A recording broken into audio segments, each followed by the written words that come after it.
मैं उसे कभी माफ नहीं कर सकता।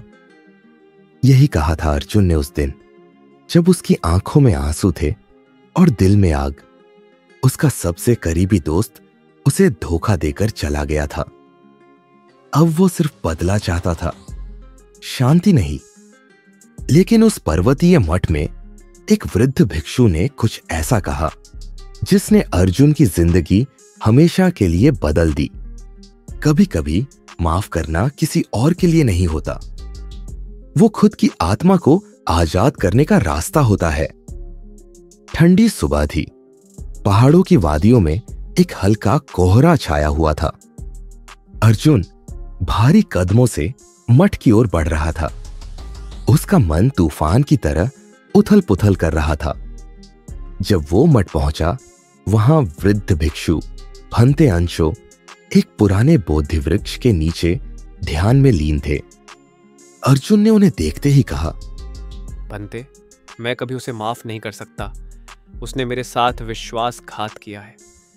भंते ने अपनी आंखें खोली और मुस्कुराकर कहा, बैठो पुत्र, बताओ क्या हुआ। अर्जुन ने सब कुछ बताया। कैसे उसका सबसे करीबी मित्र उसके व्यापार में धोखा देकर पैसे लेकर भाग गया। कैसे उसकी वजह से उसके परिवार की हालत बिगड़ गई और कैसे अब उसका हर सपना अधूरा लगने लगा। भंते कुछ देर तक चुप रहे। फिर उन्होंने पास पड़ी एक भारी थैली उठाई और अर्जुन को थमाते हुए कहा, इसे उठाओ और अपने कंधे पर रख लो। अर्जुन ने थैली उठाई। बहुत भारी थी। भंते ने कहा, अब चलो, मेरे साथ मठ के चारों ओर एक चक्कर लगाओ। अर्जुन हैरान हुआ, पर भंते का आदेश था, वह चल पड़ा। थैली का बोझ हर कदम के साथ बढ़ता गया। कुछ ही मिनटों में उसके कंधे दुखने लगे।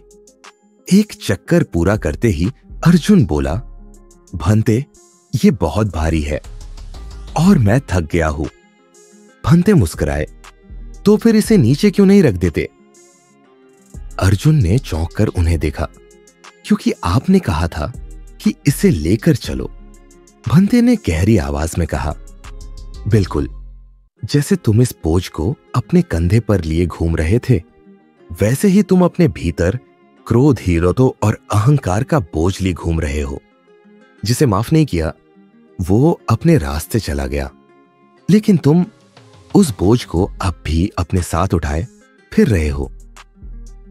माफ करना किसी और को आजाद करने की क्रिया नहीं है, ये खुद को उस दुख और जलन के बंधन से मुक्त करने की प्रक्रिया है। भंते ने कहा, जब हम माफ नहीं करते तो हम अपने मन को एक जंजीर में जकड़ लेते हैं। वो हर बार उस घटना को दोहराता है, हर बार वही पीड़ा, वही आग। माफ करना उस जंजीर को खोल देने जैसा है। तो क्या मुझे उसके धोखे को भूल जाना चाहिए? अर्जुन ने पूछा। भंते बोले, नहीं पुत्र, माफ करना भूलना नहीं है, बल्कि यह तय करना है कि अब वो घटना तुम्हारे भीतर जहर नहीं घोलेगी। तुम सीख लोगे, आगे बढ़ोगे और मन की शांति को वापस पालोगे। अर्जुन ने उस दिन थैली नीचे रख दी और कुछ देर तक सिर्फ शून्य में देखता रहा, मानो पहली बार उसके भीतर कोई हल्कापन उतर रहा हो।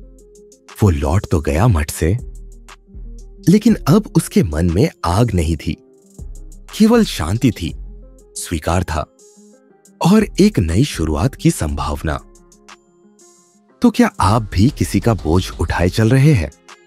कहीं ऐसा तो नहीं कि वो इंसान तो आगे बढ़ गया और आप अब भी उसी पुराने जहर को पीते जा रहे हैं? आज बस एक बार खुद से कहकर देखिए, मैं माफ करता हूं ताकि मैं मुक्त हो सकूं। अगर ये कहानी आपके दिल को छू गई तो इसे किसी ऐसे इंसान तक पहुंचाइए जो माफ करने की राह पर चलना चाहता है पर हिम्मत नहीं जुटा पा रहा। एंशिएंट विजडम टेल्स, जहां कहानियां सिर्फ कहानियां नहीं होती, वो आत्मा का दर्पण होती है।